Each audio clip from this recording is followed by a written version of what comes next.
Hello, everybody, and welcome to this edition of the Hometown Musician Spotlight.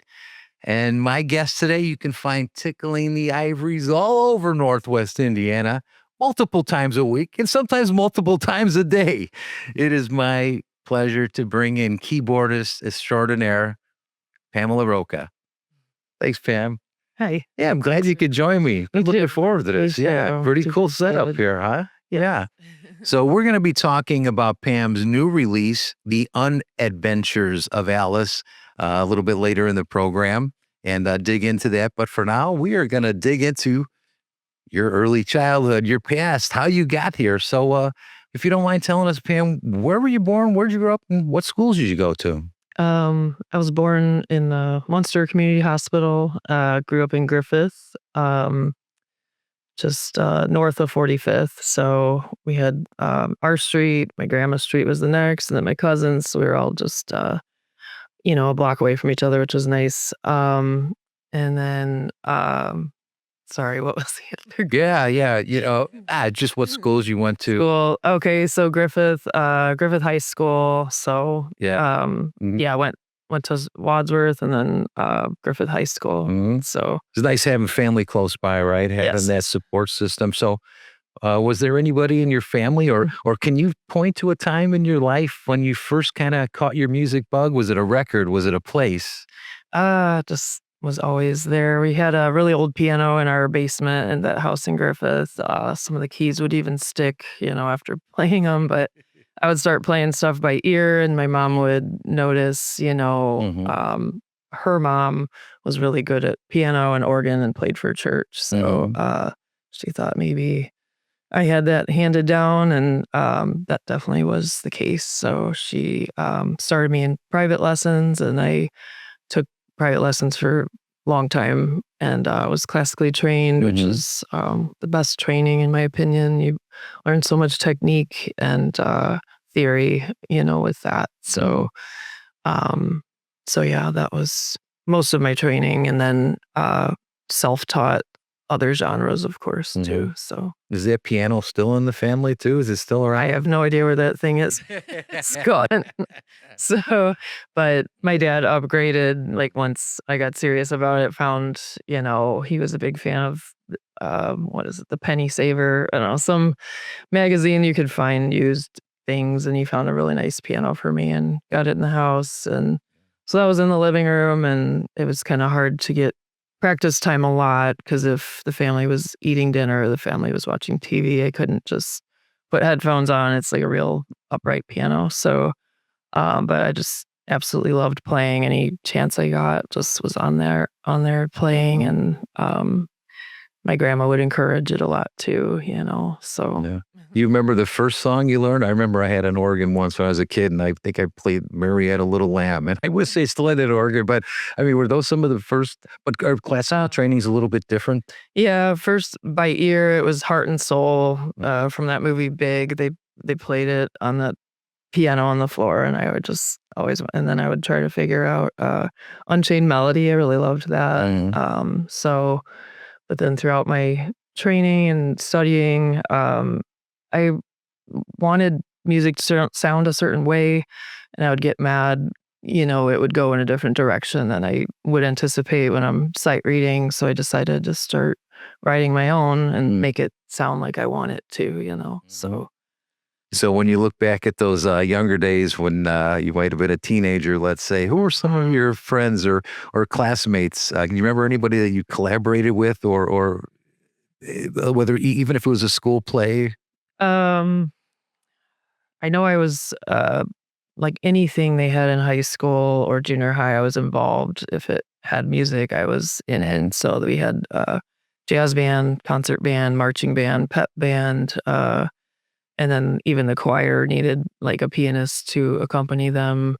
In the jazz band, I played piano. In concert band, I played clarinet. I Mhm. actually wanted to be a drummer, but with Yeah. a three-bedroom home, and 5 people living there, my parents were just not Yeah. into the idea. Yeah.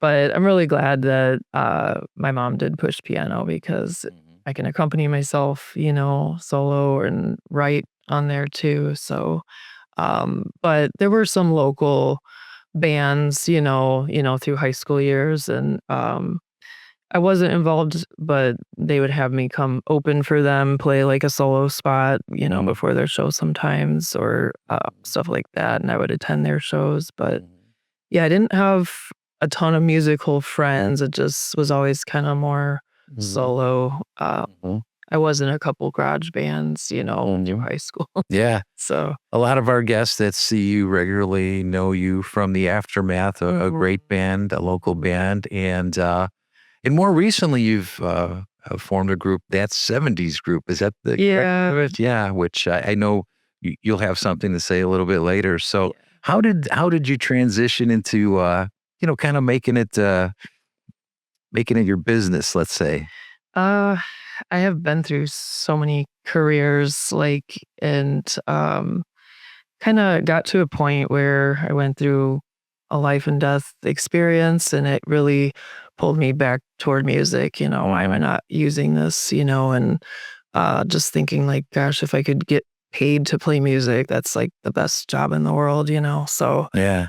just really working at it, and I've been playing piano for 30 some years, and vocals, though I had never had really training in that. So decided, I don't know, maybe 7 or 8 years ago, to start like training and taking lessons with vocals so I could get more confident in that.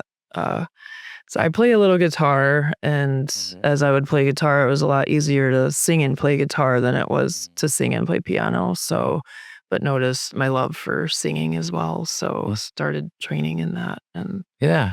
Well, let's talk about this new 7-song album, The Unadventures of Alice. And, right from the first few notes of the opening song, Alice in Dystopia, I don't know how you did it, but there is like a little dystopian kind of few chords to that song, which kind of leads right into it. And I like the way your lyrics can kind of, you stretch them in it, if that makes any sense, But tell us what maybe, because there's a lot of songs we're going to talk about this, but any specific things come to mind when you think about that song?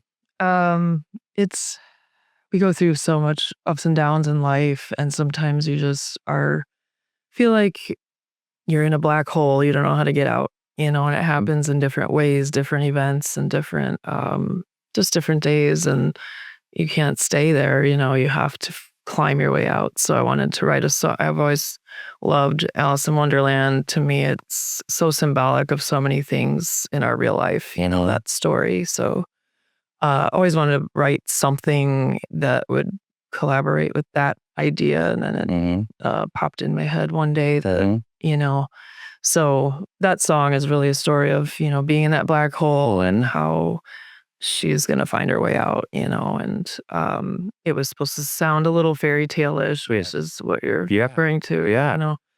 So, Well, your album there and your words, I think, really are going to resonate with women. I can tell that some of your lyrics come from that heart. I'm Gone is pretty much, that woman who's, I've had enough. I've really tried everything. And the the third song, though, I really like, My Heart Is Yours Now. And I really love the line where you say, you jump my fence and you pretty much seen my mess. And then it turns out that, hey, you like my mess, I like your mess, and we're so thankful that we have it. So can you talk to us about those songs, and if there were any um, inspirations for those songs? yeah, My Heart Is Yours Now is track 3 on the album. That's basically a girl who has had trust issues from past relationships and has found somebody that she could just rebuild that part of herself and like trust again. And they trust each other. And I think both went through kind of that thing, So songs are inspired by, most of the time for me, different things in the world that I see, or I pick something up from a TV show, or pick something up from my life, or that I saw in another relationship. So by the end of a song, it's a collaboration of a lot of ideas typically. Yeah. So I mentioned that I'm done song. I tell you, it's a blues song. Yeah. It really is. It is a blues song, but maybe not in your contemporary form, if you will. And so I really enjoy that one too. The last two songs, and we're just jumping around a little bit. You get to show off your stylings, and it does take you through a little journey. If you follow it through. Yeah.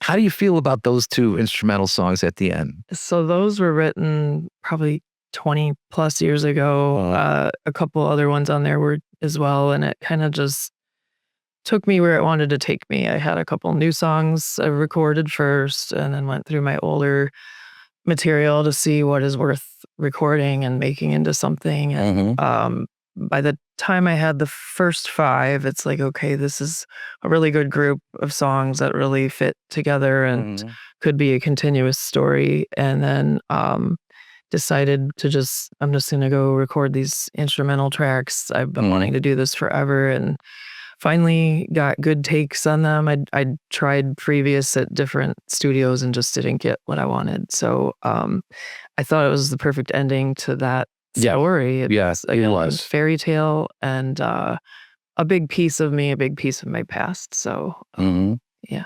I really enjoyed some of the other musicianship on the album. I don't who was playing the sax and the clarinet, and who was on the piano, and who was on the drums. Can you tell me who else collaborated with you on this? So the studio I record in is Nick Rapley. He goes by the name of Bridge Williams when he performs. But super talented guy, and he just understood what I was going for. And when you finally meet the right producer who's understanding your ideas and supporting them, it just takes off. So I'm a fan of the old Stax recordings, a lot of soul and just how they used real instruments. And he has all of that set up to where we're not just using the computer to create sounds, so I recorded on a 100-year-old piano that he has there, and he would get it tuned every week so that, the day we recorded the Alice track, it was slightly out of tune, but to me, it was perfect again because it's kind of dreamlike. So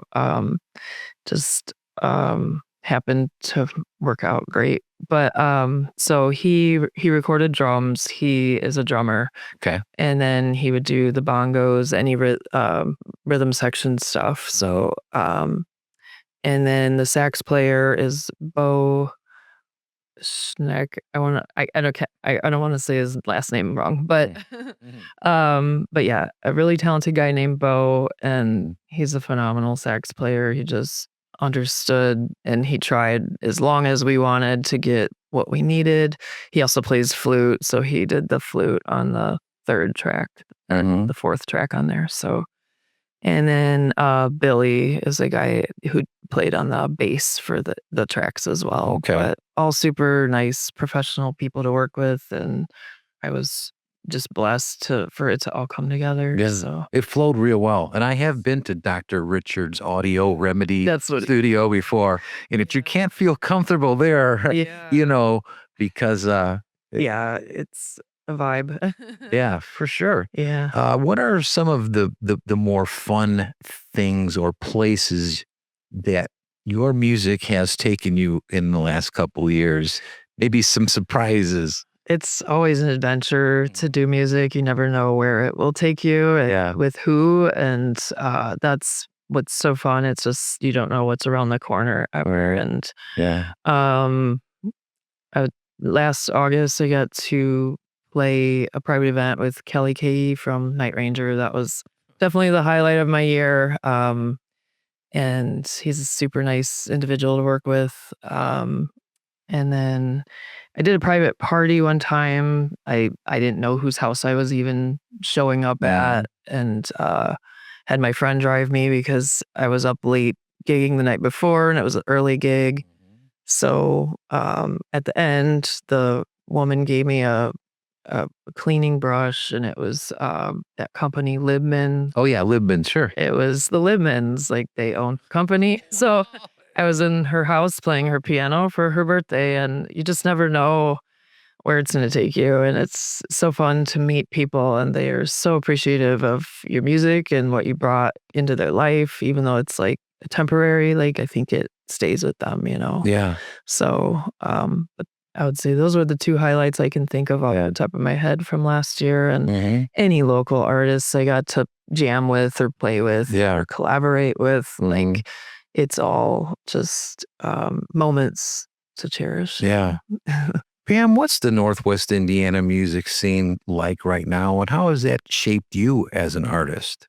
That's a good question. In Northwest Indiana, we're close to Chicago, but it's not like a big city would be where there's music every corner you turn, and even original music. There's really not a lot that supports original music. There are a few select venues that really do try to support it, which we're appreciative of. And so it's really had pushed me and more to like being in a cover band and doing a lot of covers. And learning covers are great. That's where you learn a lot, about music and a lot about, writing and things. But there's not a lot of incentive for people in this area to be doing original music. Yeah, it's tough.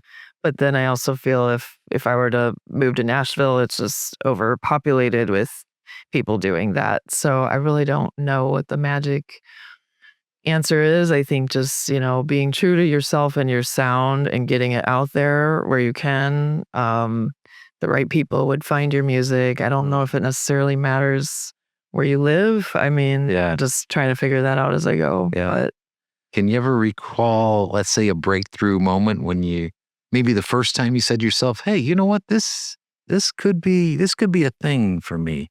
Any one specific moment?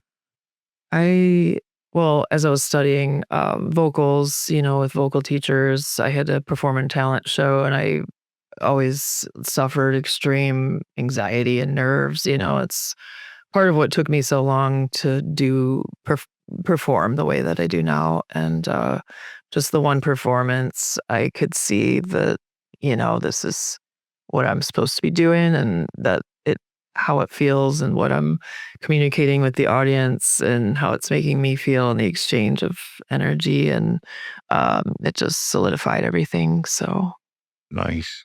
If you had one of these songs on this album that did mean the most to you, I don't know, it could be the title song, but is there any one of them that just is the most heartfelt, you would say? when I'm writing, I don't want to write garbage. I want quality stuff, and I've written plenty of songs that I'll never record because if it doesn't make me feel something, I can't expect it to make other people feel happy or capture something. Yeah. They all have a lot of meaning, but I would say that first track, the Alice, in Dystopia is, I could finally capture just what I wanted there and in the right words and in the right melodies. But that track 5, I'm Done, is also just the perfect finish to that. And Yeah.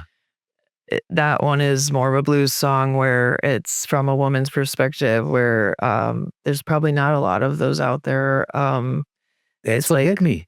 That's a blues song right there. I had to sit and think, like, what would women have to complain about? What are they going through? And that's what the point of that one was. Yeah. So when you're in your creative process, when you're thinking about these songs, is there a setting or a time of day or time of year when your creative juices are flowing more? It's typically when after I've played a gig, I get home, I'm completely spent, and you going through the gig process is great. You expel a lot of emotions, and just kind of refresh yourself. It's kind of therapy for you as well as the people listening. But once I'm in that state and just kind of chilling out with my dogs at home, and that's usually the best time to write, when I'm completely spent, but then still want to sit at the piano and just, come up with something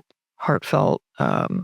Typically. And so finding time to write, it's hard, sometimes. So yeah, finding that balance is pretty key, between the family life of writing and then going out and actually traveling, because I mean, you probably have a lot of miles put on your car too, Yeah. So when I hear your voice, and I mentioned to you the other day that I felt like there's a little bit of a Carole King-ish, something to your voice, and then you said, "Well, I do that quite often." Yeah. Is that one of the people that you might emulate, so to say, or the voice, or Yeah, and I didn't grow up just wanting to be Carole King or anything. It's just once I started like, okay, what am I gonna do for solo material and yeah, sifting through options, like I can sound a lot like her and she has very talented with her writing. You wouldn't know just and then once you look at her chord structures, it's like, wow. And then Christine McVie is another one I get frequently, but I really did, study a lot of '90s female art. So many '90s female artists emerged back then, and I loved that. Fiona Apple, Tori Amos, Courtney Love. There's so many that I tried to mimic, and, but really going further back, my mom would put on a lot of oldies. Otis Redding is definitely my favorite. Any of the soul singers. So Sam Cooke, Aretha Franklin, just you try to study and mimic, hmm and see what it sounds like. So yeah. So you got a rock and roll heart, but you got a little taste of some of that other stuff. Have you ever like delved into any country-ish type stuff yet, or is that something maybe for the back burner? I definitely grew up on '90s country. We all did. That was the thing, and that was the best period of time for country, in my opinion. But I just don't have the accent. So for me, it just isn't the same. I could kind of do a song or two, but it's just to me missing. It's lacking Yeah. because of but I spent a lot of time with my dad growing up as well. He always wanted a boy in the family and he had three girls. So Yeah.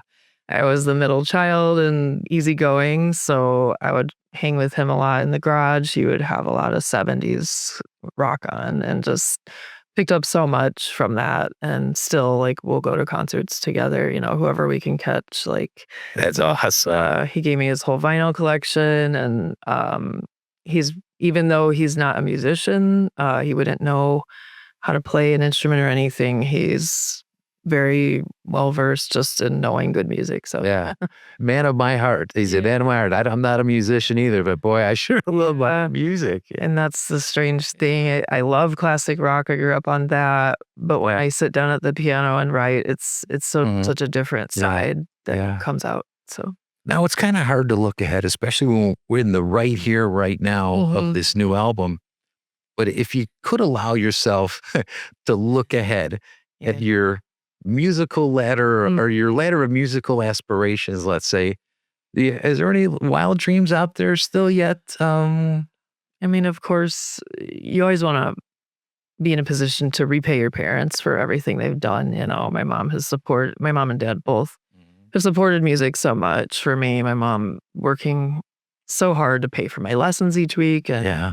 if I could be in a position to repay them, and I know that they would never expect that, but I just, uh, wherever it wants to take me, I'm good with, yeah, whether it's local or it's beyond, Yeah. you know, I'm just open. So, Yeah. So I ask a couple fun questions too. I don't know if you're ready for these, but so if there was one venue, any room, a shed, a stadium, anywhere that if you had your dreams you can play in anywhere in the world, whether that place still exists, what would be your pinnacle room? this is weird. It just, I've never been asked this, and this is what popped in my head first. Probably the Sistine Chapel, if I could play something really, Cool. soulful in there. Yes. I think that would be Under a Michael really great Rio's work. feeling. Yeah. Wow. Can imagine what would feel better, maybe. I don't know. Wow. Now that is a great answer. Yeah, I've heard some good ones. And I've heard a lot of them from Europe also. But that's a great answer. The other one would be if you could take some other musician's place for a whole weekend, you could live their life a whole weekend on and off stage, past or present, or if there was a band where you could nudge that keyboard player out and play with that band for a while, who would that be? That I've thought about. That I would say, Sade.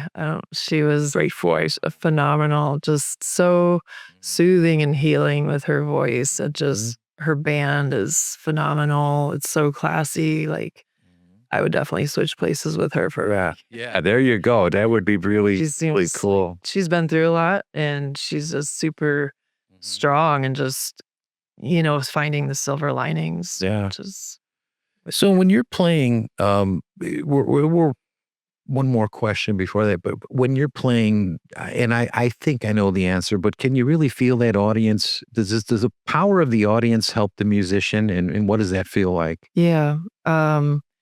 I've always been, I don't know, everyone's got intuition, but just super intuitive and sensitive to people's energy. And while I'm performing, I typically songs will pop in my head randomly, or I'll just feel, I should play this song or I should play that song. Mhm. And so I'll just follow that, my Mhm. gut feelings. And then typically sometimes someone will come up and say, like, that was exactly the song I needed to hear. And Yeah. like, that's the whole point of the job for me. Just. Is that what they call reading the room? Yeah, They I say. suppose. Yeah, yeah. I've heard the term, and somehow it seems like it fits. I really Well, feel musicians are the messengers and healers of the world. so there's no doubt that it is it brings everything together in good times and bad Yes. times. Yes. So Pamela Rocha Music, let us, Mhm. Pam, what are all of the platforms? How do people get a hold of your album and follow you and keep up with your busy schedule? Because it is busy. And I'm trying to, work-life balance is hard, but gonna do better this year, I think. And so yeah, I have a website, Pamela Rocha, ROCHA.com. Pamela Rocha. Mhm. Yeah, I've been saying Rocha. Is it's Rocha? okay. It's Okay. Rocha, That's but everybody watch it. It's Pamela Rocha. I just learned. Now we all know. it's okay. And then on Facebook, Pamela Rocha Music, and Instagram as well. It's the same name. Mhm. So, and then I'm on Spotify, YouTube, like really any platform that would have Yeah.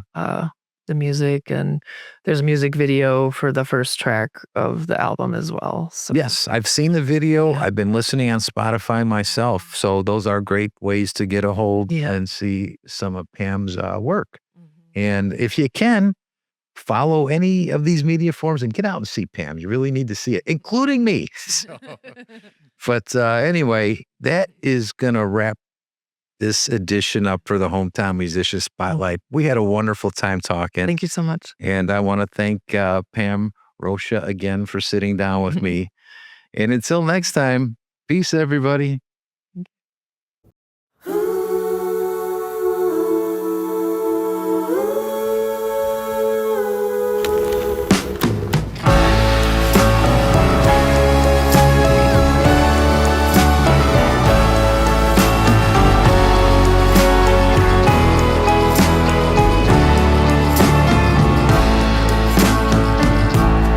Walking through the woods just the other day again. Sun was shining on my face and the leaves were turning red. I came across this black hole and I thought, is this where Alice went? When she saw that white rabbit and he led her to another land. Down in a hole's where I belong. I'm better off not seeing anyone, 'cause I know it's gonna show, I'm gonna cry again.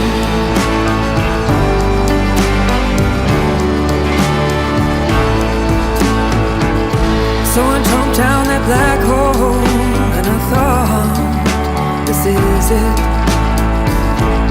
Pumped a lot of branches and the dirt was getting thick.